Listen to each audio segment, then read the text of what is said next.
whole thing.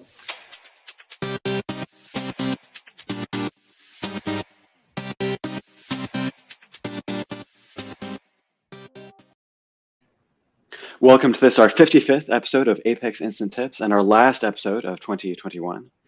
Coming to you live every Friday at 12:05 Eastern Time for 5 minutes only from Massachusetts. My name is Hayden. And I'm Anton. And as you mentioned, almost every Friday, not the next two, because the holidays are here.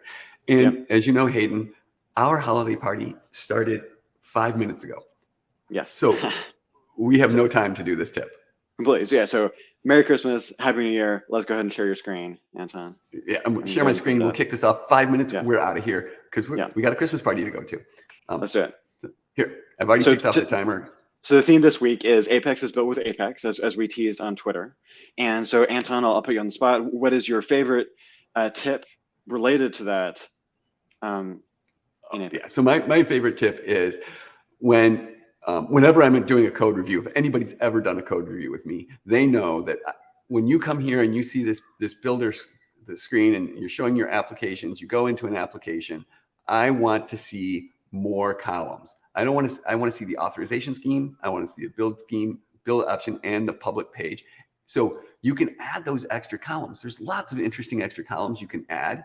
But those three for sure. And then you can save this report. So you save the report and then it's always here. And when I'm doing a code review, if I see authorization schemes that are blank, I know to key in on it. Even if you didn't write the page, even if that's not the page we're code reviewing, I'm going to look at that and I'm going to call it out.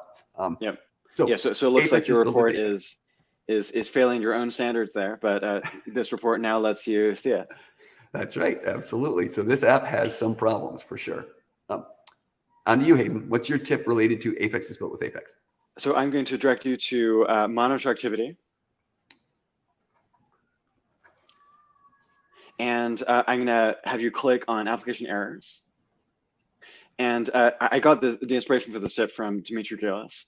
I would configure this report to filter in on the application errors that are relevant to me, and then I would subscribe to them. So I don't know that every application in this workspace is relevant to me, and I don't know that every time span is relevant to me, but perhaps for the application that I'm working on, and maybe on a daily basis, I would want to receive any errors, and then before you click apply there, Anton.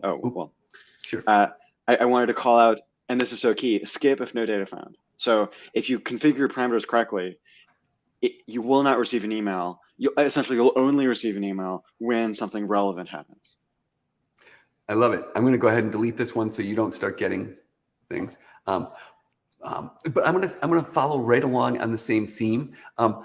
I'm going to go not just application errors, but under monitor activity, the by weighted page performance. And I'm going to go one step farther and say that, and this might be a little controversial, a lot of times you as a tech lead don't have access to the production environment workspace. You're not even, you don't have access to it, but you can still get somebody that does have access. For example, a DBA that has access to the production workspace.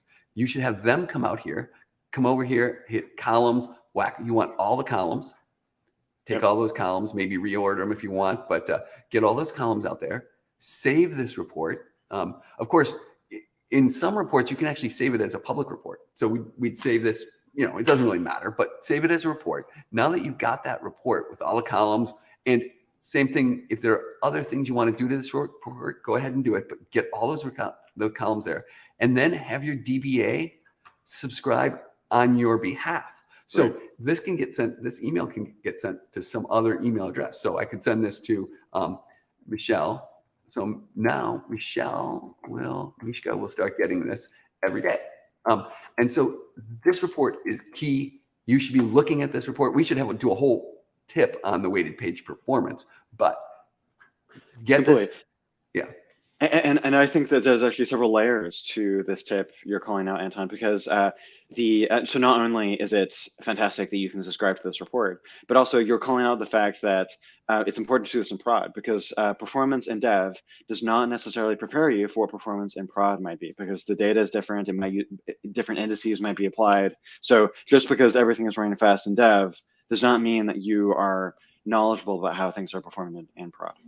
Right, and you can schedule this to run at 2 o'clock in the morning so that it's not impacting anybody that you're getting this kind of a report in production. It's absolutely something everybody should be doing in their production environment.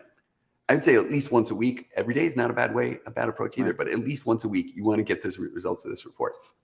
We've got I might 31 choose seconds. to I might choose to put a filter on this for a minimum elapsed time, so that I only get I wouldn't. callouts I when would. something's working. I always want. I want to know, even if they're always really low, because there's whatever page has that highest weighted average.